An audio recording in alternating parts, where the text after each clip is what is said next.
حضرت ابو ہریرہ رضی اللہ تعالیٰ عنہ روایت کرتے ہیں کہ رسول اللہ صلی اللہ علیہ وآلہ وسلم نے فرمایا، اللہ تعالیٰ ارشاد فرماتے ہیں، اے ابن آدم، تو میرے راستے میں خرچ کر، میں تجھ پر خرچ کروں گا۔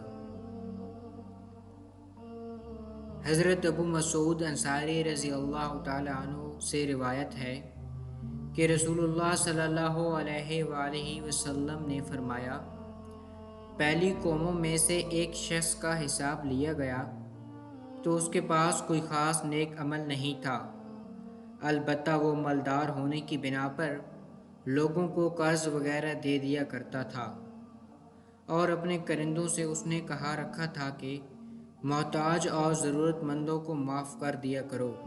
حضور صلی اللہ علیہ وآلہ وسلم نے فرمایا کہ اللہ تعالیٰ نے اس سے مخاطب ہو کر فرمایا، میں اس طرح معاف کرنے کا تم سے زیادہ حقدار ہوں۔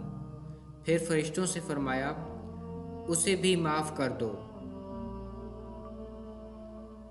حضرت عدی بن حاتم رضی اللہ تعالی عنہ روایت کرتے ہیں کہ میں رسول اللہ صلی اللہ علیہ وآلہ وسلم کی خدمت میں حاضر تھا کہ دو آدمی آپ کے پاس آئے، ان میں سے ایک نے غربت کی شکایت کی اور دوسرے نے رازدنی کی شکایت کی، تو رسول اللہ صلی اللہ علیہ وآلہ وسلم نے فرمایا کہ رازدنی کے اب تھوڑے ہی دن ہیں، پھر ایسا پرامن ماحول قائم ہوگا کہ مکہ مکرمہ کے لیے بغیر کسی قسم کے محافظوں کے قافلے روانہ ہوا کریں گے، اور قیامت سے پہلے مال اس قدر عام ہو جائے گا کہ ایک شخص اپنے مال کی زکوٰۃ لے کر گلی کوچوں میں پھرتا رہے گا مگر اسے قبول کرنے والا نہیں ہوگا۔ پھر تم میں سے ہر شخص اللہ کے سامنے اس طرح ضرور کھڑا ہوگا کہ اس کے اور اللہ کے درمیان نہ کوئی پردہ ہوگا نہ ہی کوئی ترجمان۔ اللہ تعالیٰ اس سے کہیں گے، کیا میں نے تمہیں مال نہیں دیا تھا؟ تو وہ اعتراف کرتے ہوئے کہے گا، کیوں نہیں؟ پھر اللہ تعالیٰ اس سے کہیں گے، کیا میں نے تمہاری طرف رسول نہیں بھیجا تھا؟ تو وہ اعتراف کرتے ہوئے کہے گا، کیوں نہیں؟ پھر وہ دائیں جانب دیکھے گا تو سوائے آگ کے کچھ نظر نہیں آئے گا، پھر بائیں جانب دیکھے گا تو بھی آگ کے سوا کچھ نظر نہیں آئے گا۔ لہٰذا تم میں سے ہر شخص کو آگ سے ضرور اپنا بچاؤ کرنا چاہیے، اگرچہ کھجور ایک ٹکڑے ہی سے ہوں، اور اگر یہ بھی نہ ہو سکے تو اچھی بات کہہ کر ہی اپنا بچاؤ کر لے۔ مجھے سپورٹ کریں، سبسکرائب کریں، میری ویڈیو لائک کریں اور کمنٹ باکس میں اپنی فیورٹ حدیث نبوی بتائیں۔ حضرت ابو ہریرہ رضی اللہ تعالی عنہ سے روایت ہے کہ نبی اکرم صلی اللہ علیہ وآلہ وسلم نے فرمایا، اللہ تبارک و تعالیٰ کے فاضل گشتی فرشتے ہیں جو مجالس ذکر کو تلاش کرتے رہتے ہیں، اور جیسے ہی انہیں ذکر کی مجلس ملتی ہے تو وہ اس میں بیٹھ جاتے ہیں اور اپنے پروں سے ایک دوسرے کو ڈھانپتے ہوئے آسمان کی طرف چڑھ جاتے ہیں۔ آپ صلی اللہ علیہ وآلہ وسلم نے فرمایا کہ اللہ تعالیٰ ان سے پوچھتے ہیں، حالانکہ وہ انہیں بہت اچھی طرح جانتے ہیں، تم کہاں سے آئے ہو؟ وہ جواب دیتے ہیں کہ ہم زمین پر آپ کے بندوں کے پاس سے آ رہے ہیں، جو کہ آپ کی پاکی اور بڑائی، آپ کی توحید اور آپ کی حمد بیان کرتے ہوئے آپ سے مانگ رہے تھے۔ اللہ تعالیٰ فرماتے ہیں کہ وہ مجھ سے کیا مانگ رہے تھے؟ فرشتے کہتے ہیں کہ آپ سے آپ کی جنت طلب کر رہے تھے۔ اللہ تعالیٰ فرماتے ہیں، کیا انہوں نے میری جنت دیکھی ہے؟ فرشتے کہتے ہیں کہ اے اللہ، دیکھی تو نہیں۔ تو اللہ تعالیٰ فرماتے ہیں، تم تصور تو کرو، اگر انہوں نے جنت دیکھی ہوتی تو ان کی کیا کیفیت ہوتی؟ فرشتے کہتے ہیں کہ وہ آپ کی پناہ مانگ رہے تھے۔ اللہ تعالیٰ فرماتے ہیں، کس چیز سے پناہ مانگ رہے تھے؟ تو وہ کہتے ہیں کہ اے اللہ، آپ کی آگ سے۔ اللہ تعالیٰ فرماتے ہیں کہ کیا انہوں نے میری آگ دیکھی ہے؟ فرشتے کہتے ہیں کہ اے اللہ دیکھی تو نہیں۔ اللہ تعالیٰ فرماتے ہیں تم تصور کرو اگر انہوں نے میری آگ دیکھی ہوتی تو ان کی کیا کیفیت ہوتی۔ وہ کہتے ہیں کہ وہ لوگ آپ سے استغفار کر رہے تھے۔ نبی کریم صلی اللہ علیہ وآلہ وسلم نے کہا کہ اللہ تعالیٰ فرماتے ہیں میں نے ان کی مغفرت کر دی اور جو وہ مانگ رہے تھے میں نے ان کو عطا کر دیا، اور جس چیز سے پناہ مانگ رہے تھے میں نے ان کو پناہ عطا کی۔ حضور اکرم صلی اللہ علیہ وآلہ وسلم نے فرمایا فرشتے عرض کرتے ہیں کہ اے اللہ ان میں سے فلاں گنہگار بندہ وہاں سے گزرتے ہوئے ان کے ساتھ بیٹھ گیا تھا۔ حضور اکرم صلی اللہ علیہ وآلہ وسلم نے ارشاد فرمایا اللہ تعالیٰ فرماتے ہیں میں نے اسے بھی معاف کر دیا، کیونکہ یہ ایسے لوگ ہیں کہ ان کے پاس بیٹھنے والا بھی محروم نہیں رہتا۔ حضرت ابو ہریرہ رضی اللہ تعالی عنہ سے روایت ہے کہ نبی اکرم صلی اللہ علیہ وآلہ وسلم نے فرمایا اللہ تعالیٰ ارشاد فرماتے ہیں میں اپنے بندے کے ساتھ ویسا ہی معاملہ کرتا ہوں جیسے وہ میرے بارے میں یقین رکھتا ہے، اور میں اس کے ساتھ ہوتا ہوں جب وہ میرا ذکر کرتا ہے، بس اگر وہ اپنے طور پر اکیلے ہی میرا ذکر کرتا ہے تو میں بھی اپنے طور پر اکیلے ہی اسے یاد کرتا ہوں، اور اگر وہ کسی مجمع میں میرا ذکر کرتا ہے تو میں اس سے بہتر مجمع میں اس کا تذکرہ کرتا ہوں، اگر وہ بالشت بھر میرے قریب آتا ہے تو میں ایک ہاتھ اس کے قریب ہو جاتا ہوں، اور اگر وہ ایک ہاتھ میرے قریب آتا ہے تو میں 2 ہاتھ اس کے قریب ہو جاتا ہوں، اور اگر وہ میری طرف چل کر آتا ہے تو میں دوڑ کر اس کی طرف آتا ہوں۔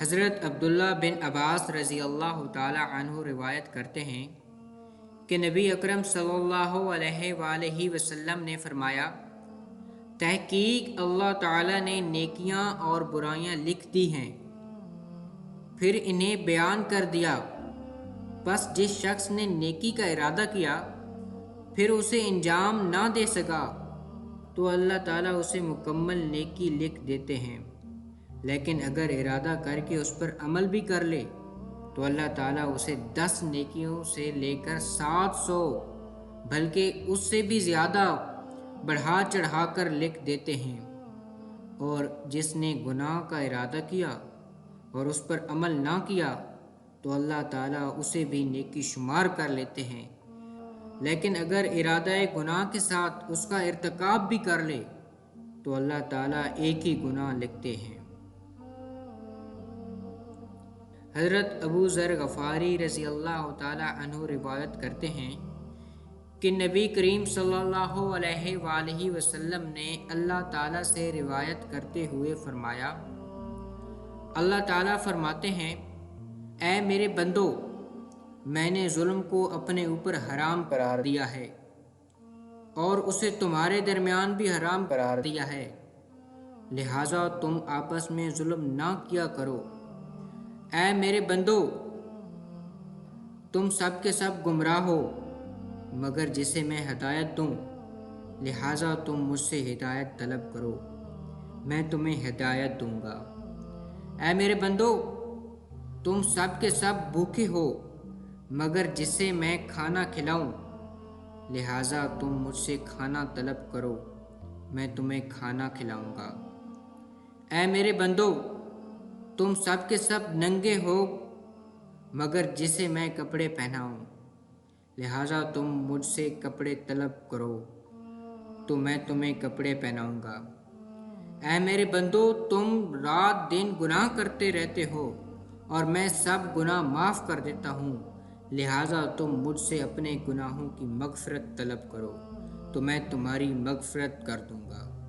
اے میرے بندو تم ہرگز میرے نقصان تک رسائی نہیں رکھتے ہو کہ مجھے کسی قسم کا نقصان پہنچا سکو، اور نہ ہی تم میرے نفع تک رسائی رکھتے ہو کہ مجھے کسی قسم کا نفع پہنچا سکو۔ اے میرے بندو اگر تمہارے اگلے اور پچھلے انسان اور جنات کسی انتہائی متقی دل والے شخص کی طرح ہو جاؤ تو اس سے میری حکومت میں کوئی اضافہ نہیں ہوگا، اور اگر تمہارے اگلے اور پچھلے جنات و انسان کسی انتہائی نافرمان دل والے شخص کی طرح ہو جاؤ تو اس سے میری حکومت میں کوئی کمی نہیں آئے گی۔ اے میرے بندو، اگر تمہارے اگلے اور پچھلے جنات و انسان ایک میدان میں جمع ہو کر مجھ سے مانگنے لگیں اور میں ہر ایک کو اس کی مانگی ہوئی چیز عطا کرتا چلا جاؤں تو میرے پاس جو کچھ ہے اس میں اتنی کمی بھی نہیں آئے گی جتنی سمندر میں سوئی ڈبونے سے آتی ہے۔ اے میرے بندو، یہ تمہارے اعمال ہی ہیں جنہیں میں محفوظ کر کے رکھتا ہوں، پھر تمہیں ان کا پورا پورا بدلہ دیتا ہوں، لہٰذا جسے کوئی خیر ملے تو وہ اللہ کی حمد بیان کرے، اور جسے اس کے علاوہ کچھ اور پہنچے تو وہ اپنے علاوہ کسی دوسرے کو قصوروار نہ ٹھہرائے۔ حضرت ابو ہریرہ رضی اللہ تعالی عنہ روایت کرتے ہیں کہ رسول اللہ صلی اللہ علیہ وآلہ وسلم نے فرمایا، اللہ تعالیٰ قیامت کے دن فرمائیں گے، اے آدم کے اولاد، میں بیمار تھا، تو نے میری عیادت نہیں کی۔ تو بندہ کہے گا کہ اے رب، میں آپ کی عیادت کیسے کروں؟ آپ تو رب العالمین ہیں۔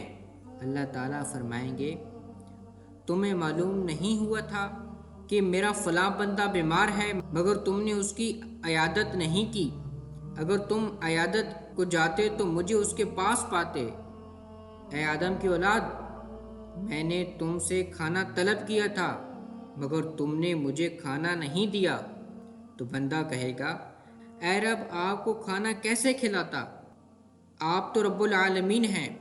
اللہ تعالیٰ فرمائیں گے، کیا تم یہ بات نہیں جانتے تھے کہ میرا فلاں بندے نے تم سے کھانا طلب کیا ہے؟ اگر تم اسے کھانا کھلا دیتے تو آج اسے تم میرے پاس پاتے۔ اے آدم کی اولاد، میں نے تم سے پانی طلب کیا مگر تم نے پانی نہیں پلایا۔ تو بندہ کہے گا، اے رب، آپ کو پانی کیسے پلاتا؟ آپ تو رب العالمین ہیں۔ اللہ تعالیٰ فرمائیں گے، میرے فلاں بندے نے تم سے پانی طلب کیا تھا، اگر تم اسے پلا دیتے تو آج اسے میرے پاس پاتے۔ حضرت ابو ہریرہ رضی اللہ تعالی عنہ فرماتے ہیں کہ رسول اللہ صلی اللہ علیہ وآلہ وسلم نے ارشاد فرمایا، اللہ تعالیٰ کا ارشاد ہے، بڑھائی میری چادر اور عظمت میرا زیر جامہ ہے، پس جس نے ان دونوں میں سے کسی ایک کو بھی مجھ سے چھیننے کی کوشش کی تو میں اسے آگ میں ڈال دوں گا۔